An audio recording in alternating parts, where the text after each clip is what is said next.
그러니까 날이 추워지고 세상이 반짝여지고 있습니다. 무엇을 의미하죠?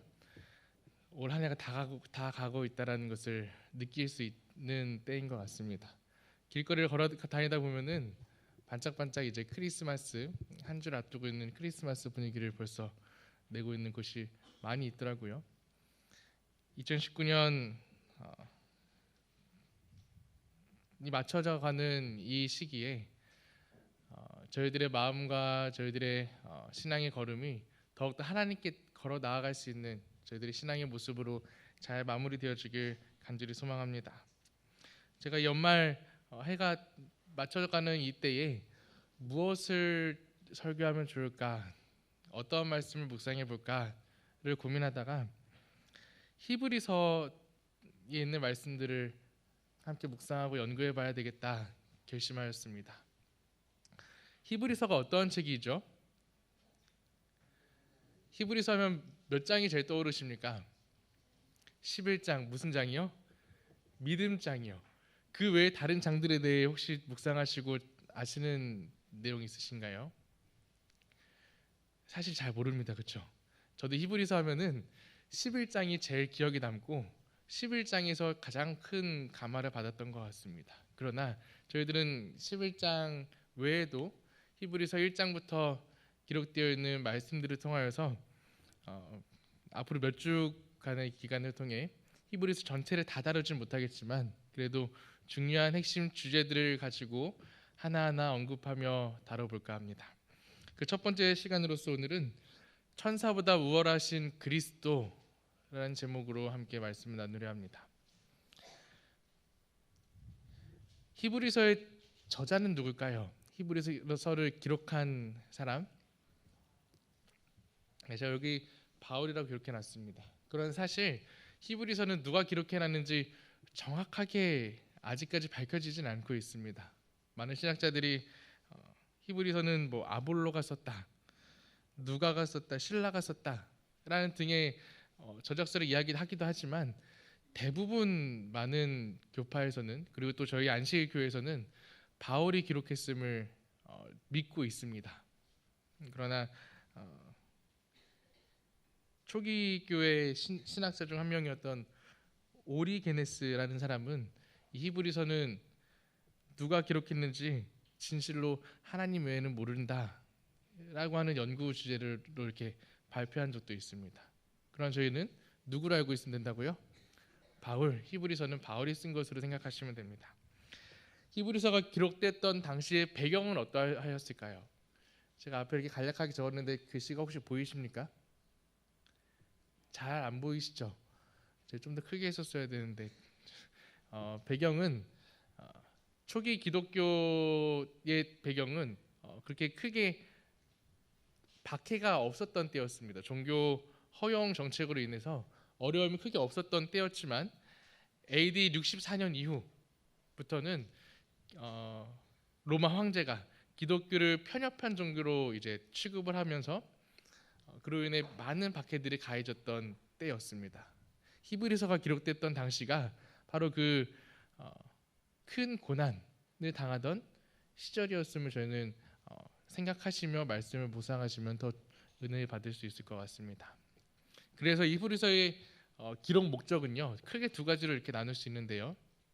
첫 번째, 고난받는 유대인 개종자들의 흔들리는 신앙을 바로잡기 위하여서 기록하였습니다. 그리고 두 번째는 그리스도의 구원자 되심을 변증하여 기독교의 우월성에 대한 확신을 사람들에게 갖게 해주기 위하여서 히브리서가 기록되었다라는 것입니다.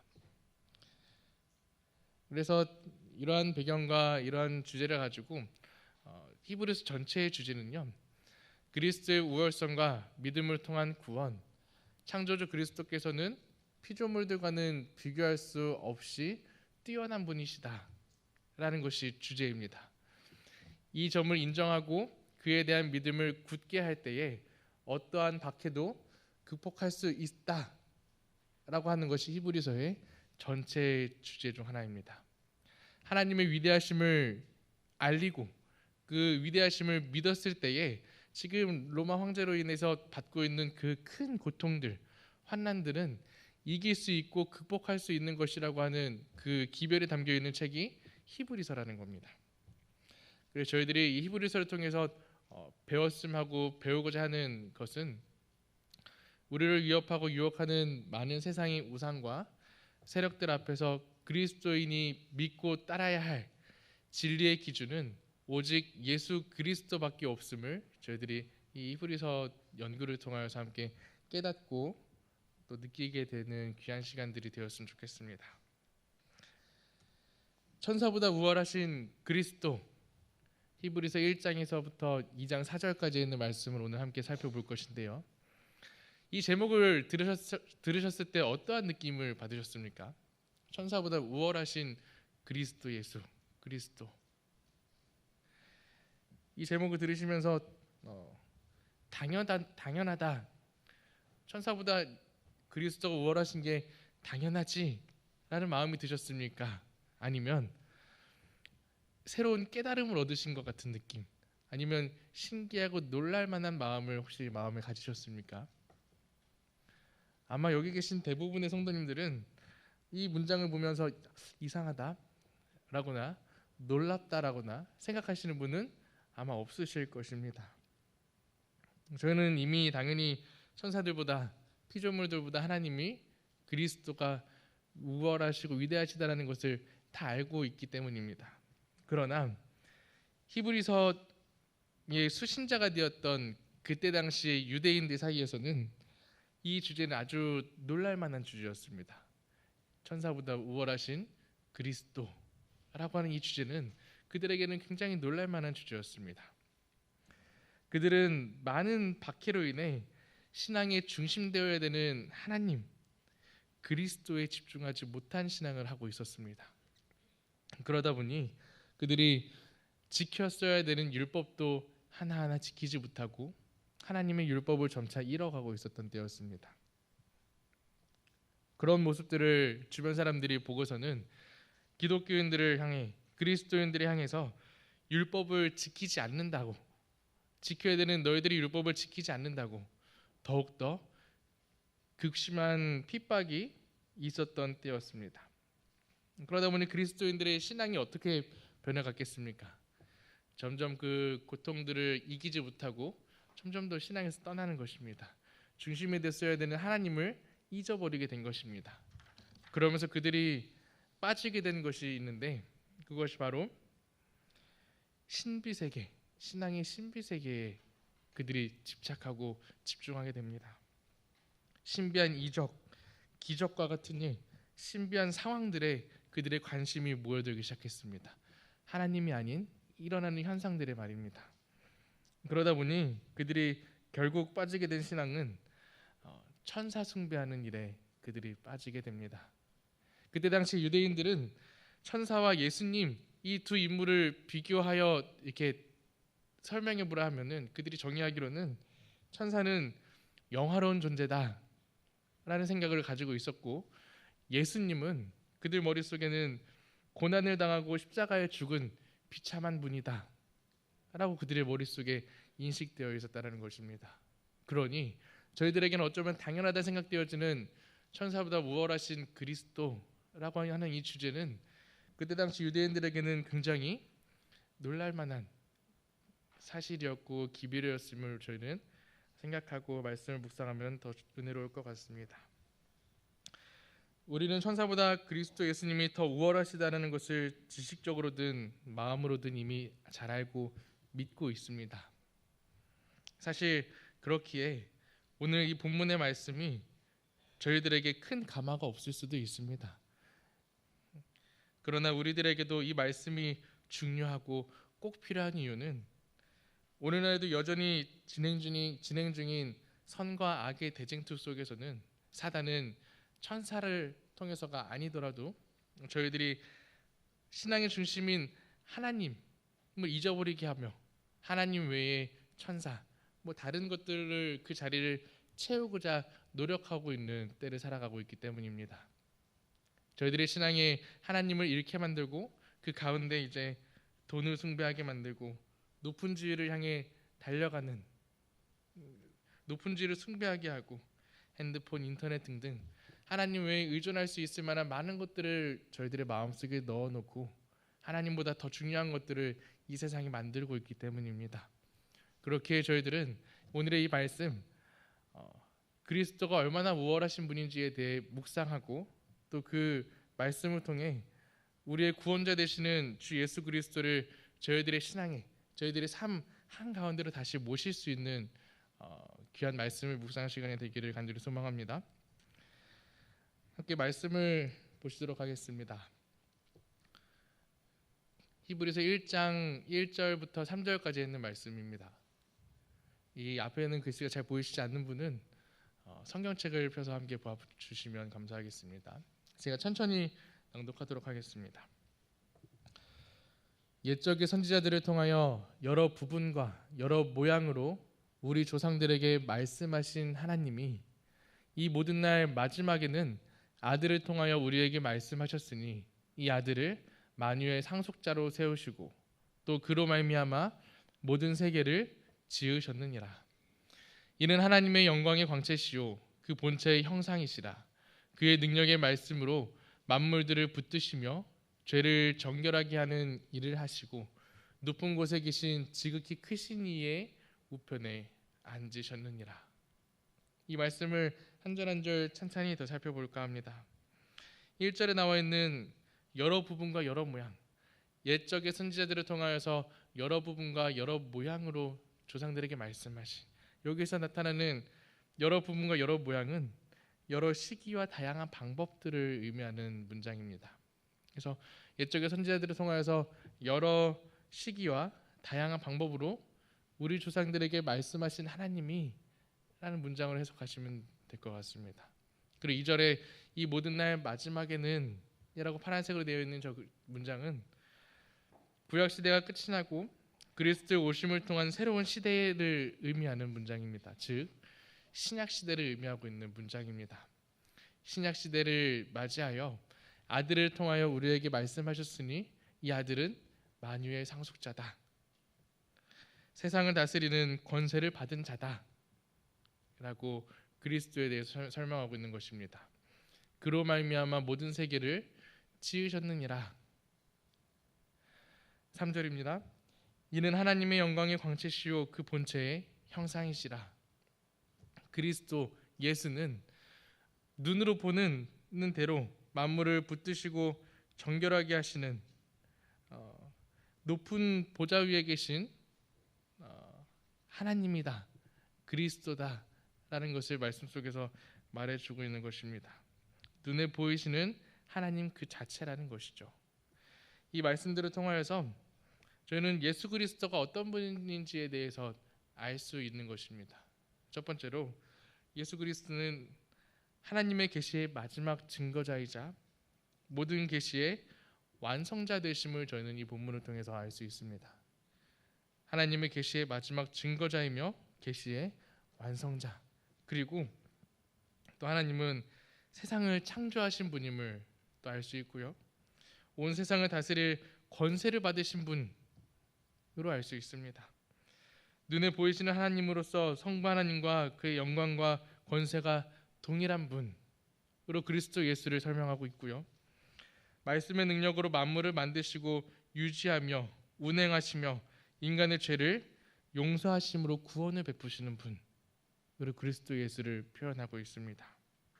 또 하늘의 우편에 계셔서 하나님과 동일한 영광을 가진 분이 예수 그리스도라는 것을 이 본문을 통해서 히브리서의 저자는 말해주고 있는 것입니다. 그리고 이어서 히브리서 1장 4절부터 있는 말씀에서는요, 천사에 대해서 언급을 하며 천사와 예수 그리스도에 대해서 비교하고 있습니다. 4절의 말씀입니다. 그가 천사보다 훨씬 뛰어남은 그들보다 더욱 아름다운 이름을 기업으로 얻으심이니 라고 하며 천사가 등장하기 시작합니다. 여러분은 천사하면 어떠한 이미지가 떠오르십니까? 천사. 사람들은 흔히 굉장히 착하고 선한 사람들에게 이렇게 칭찬합니다. 야, 너 진짜 천사 같다 라는 말입니다. 천사는 저희들의 이미 머릿속에 선한 이미지, 누구를 돕고 격려하고 기도하면 우리를 도우러 와주는, 힘들 때 우리 옆에 있어주는 존재로 저희는 생각하고 있습니다. 그렇다면 혹시 이 천사를 지금껏 지내시면서 만나보신 적 혹시 있으십니까? 천사를 혹시 보신 분 계세요? 고개를 절레절레 이렇게 흔드시는 분들을 제가 봤습니다. 혹시 지금 옆에 있는 분들 한번 보시겠습니까? 좌우에 계신 분들이 천사같이 혹시 보이시나요? 천사가 우리들이 살고 있는 이 세상에 저희들의 주변에 천사들이 존재할까요? 저는 존재한다고 믿습니다. 저희들 주변에도 분명 천사가 있을 겁니다. 저희들이 지내면서 그 사실을 꼭 잊지 않게 되기를 간절히 소망합니다. 최근에 봤던 뉴스 중에 굉장히 저의 마음을, 그리고 또 그 기사를 읽은 많은 사람들의 마음을 따뜻하게 해주었던 기사가 있어서 하나 기사를 가지고 왔습니다. 제목은 세상에 밥 굶는 사람이 어디 있습니까? 라고 하는 제목의 기사였습니다. 혹시 이 기사를 읽으신 분이 있을지 모르겠습니다. 세상에 밥 굶는 사람이 어디 있습니까? 시청자 울린 어느 경찰관의 눈물이라는 제목으로 기록된 기사입니다. 한 경찰관이 인터뷰를 하던 도중 눈물을 흘렸습니다. 아침 점심도 다 굶었다고 부자가 그러더라고요. 요즘 세상에 밥 굶는 사람이 세상에 어디 있습니까? 한 방송국의 카메라를 보며 자초지종을 설명하던 경찰관이 눈물을 흘렸다.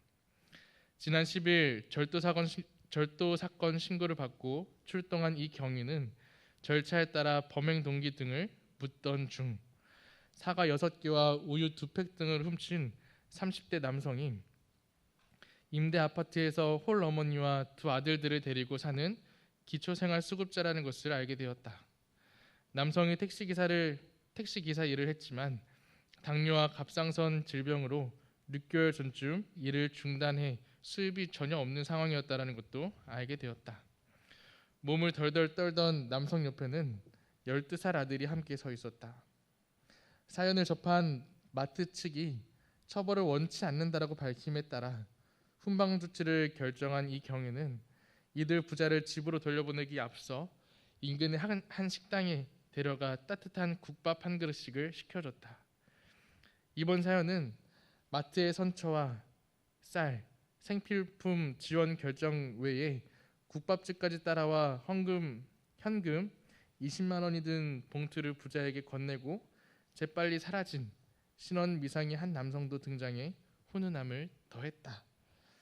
경찰로부터 소식을 전해들은 해당 지역 행정복지센터는 남성에게는 일자리 소개를, 함께했던 아들에게는 무료 급식 카드를 지원하기로 결정하였다. 참, 이 기사를 읽으니까 오랜만에 마음이 훈훈해지는 느낌을 받았습니다. 뉴스만 틀었다 하면, 기사를 봤다만 하면 계속 교통사고며 20중 추돌 사고며 좋지 않은 사건 사고들이 대부분 자리를 차지하고 있었던 요즘, 이러한 기사를 읽으니 얼마나 마음이 뭉클해지고 따뜻해지던지요. 이 기사를 접한 많은 사람들도 그러한 마음이었는지 이 부자가 사과 6개와 우유 2개를 훔치고 달아났던 그 마트에 찾아가 자기가 이 부자들을 돕고 싶다 하여 여러 가지 지원을 하고자 모인 사람들이 줄을 섰다라고 하는 기사도 이어서 읽을 수 있었습니다. 그리고 많은 사람들이 댓글로 이 기사를 읽으며 이 경찰관과 마트 직원들을 칭찬하기를, 선처를 베풀었던 마트 직원과 경찰관, 그리고 20만 원의 봉투를 쥐어주고 달아난 이름도 모를 그 남성을 향하여 천사 같은 사람들이다, 이 시대의 진짜 천사가 아닐까라고 하는 댓글들이 달려있는 것을 보았습니다. 사람들이 생각하는 천사란 이렇게 다른 사람들을 도와주고 따뜻한 마음으로 보듬어주고 위로해주고 격려해주는 사람으로서 인식하고 있는 것 같습니다. 그렇다면 성경에서는 천사에 대해서 무엇이라고 정의하며 설명하고 있을까요? 몇 구절의 성경절을 통하여서 천사에 대해서 함께 살펴보고자 합니다. 시편 104편 4절에는요. 바람을 자기 사신으로 삼으시고 불꽃으로 자기 사역자를 삼으며 라고 하면 천사에 대해서 설명하기를 바람, 불꽃과 같다라고 설명하고 있습니다. 히브리서 1장 7절에 있는 말씀에서는요. 또 천사들에 관하여는 그는 그의 천사들을 바람으로 그의 사역자들을 불꽃으로 삼으시니라. 여기서도 천사를 바람과 불꽃으로 설명하고 있죠. 14절에서는요. 모든 천사들은 섬기는 영으로서, 성경에서는 천사들을 섬기는 영이다 라고 소개하고 있습니다. 이 외에도 사도행전, 고린도전서, 누가복음과 같은 책에서는 기도의 응답을 가져다 주는 자, 사람들을 예수 그리스도께로 인도하는 자, 그리스도인들의 사역, 고난을 지켜보는 자, 위험한 때에 격려해 주는 자, 의로운 자들이 죽을 때 곁에서 돌보는 자 등등으로 천사를 소개하고 있습니다. 그렇다면 히브리서는 그리스도 천사를 성경에서 어떻게 비교하며 표현하고 있을까? 오늘의 본문 말씀 1장에 있는 내용을 함께 읽어보도록 하겠습니다. 히브리서 1장 5절부터 14절까지는 조금 길 수 있는 말씀이지만 찬찬히 읽어보며 성경에서 어떻게 천사와 그리스도를 비교하고 있는지 한번 살펴보겠습니다.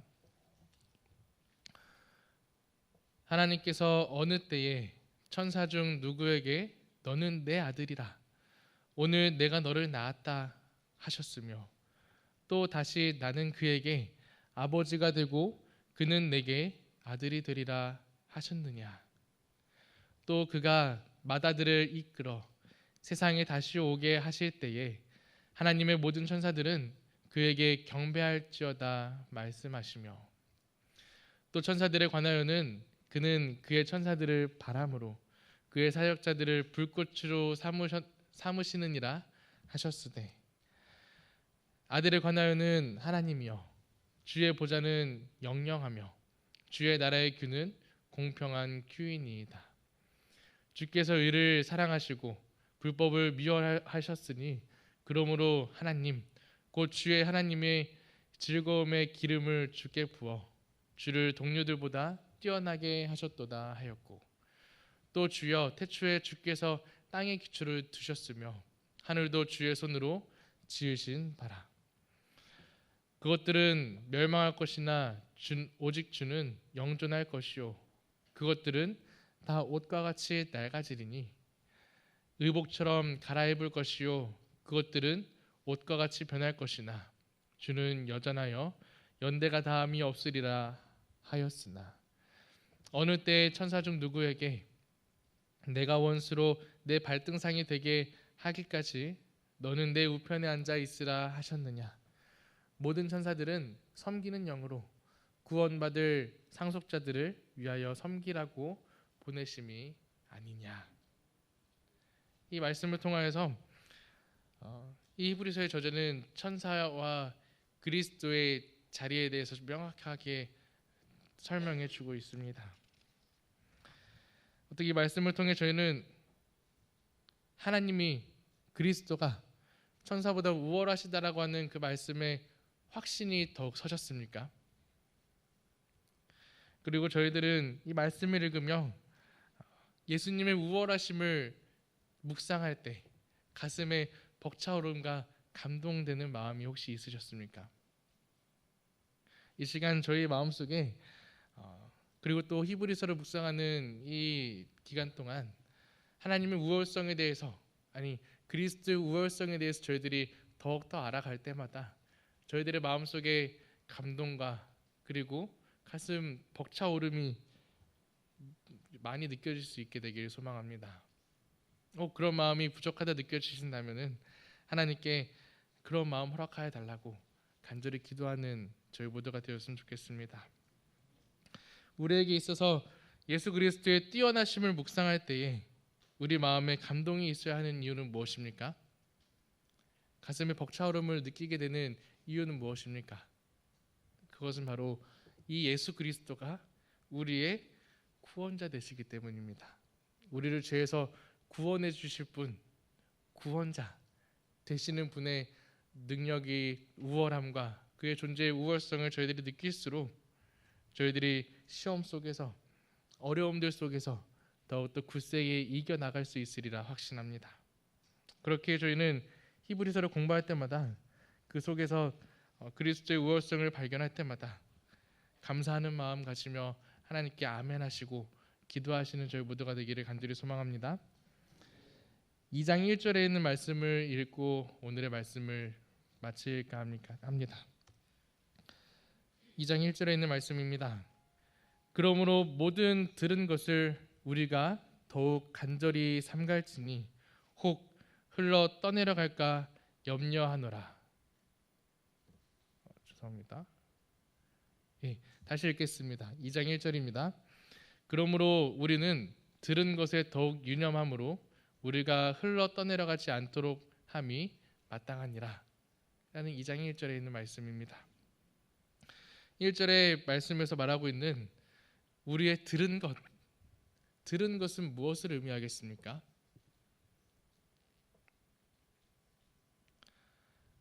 하나님과 동등하신 그리스도 예수께서 우리를 위해서 십자가에 달려 돌아가셨다라는 사실입니다. 그리고 그 일을 통하여서 저희들이 구원을 얻게 되었다라고 하는 이 복음을 저희들은 들은 것입니다.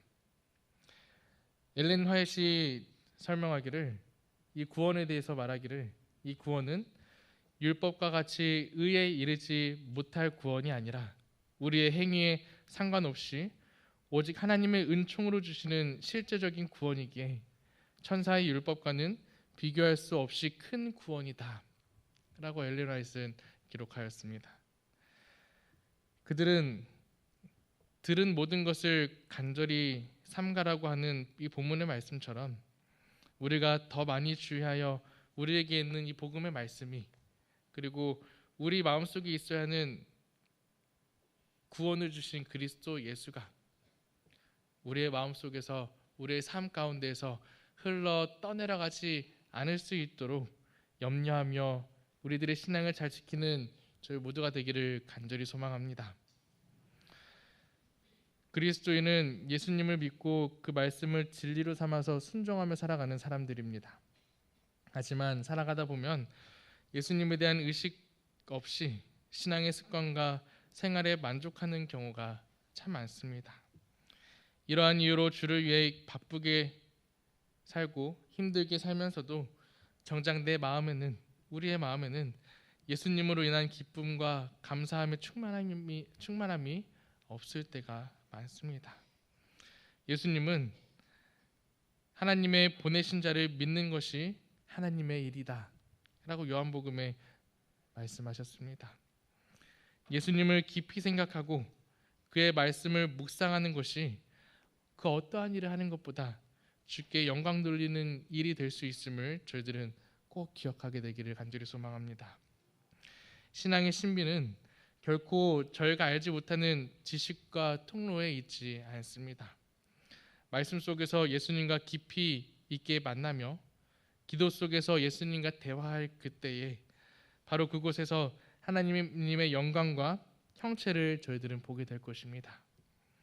더 나아가서 우리는 이 예수님께서 우리를 위해 목숨 바쳐 사랑하심으로 우리의 죄를 사하여 주심으로 하나님의 자녀 삼아 주시는 그 큰 구원의 은혜를 체험하게 될 것입니다. 이보다 더 큰 은혜는 사실 없습니다. 그리고 이보다 더 큰 신비는 없습니다. 우리가 믿는 그리스도 예수는 우리의 생각보다 훨씬 더 위대하신 분임을 꼭 기억하시게 되길 소망합니다. 그 무엇과도 비교할 수 없는 한 분 되시는 예수 그리스도께서 우리에게 주시는 구원의 선물에 감사하는 마음 가질 수 있게 되기를 간절히 소망하며 오늘 말씀 마치도록 하겠습니다.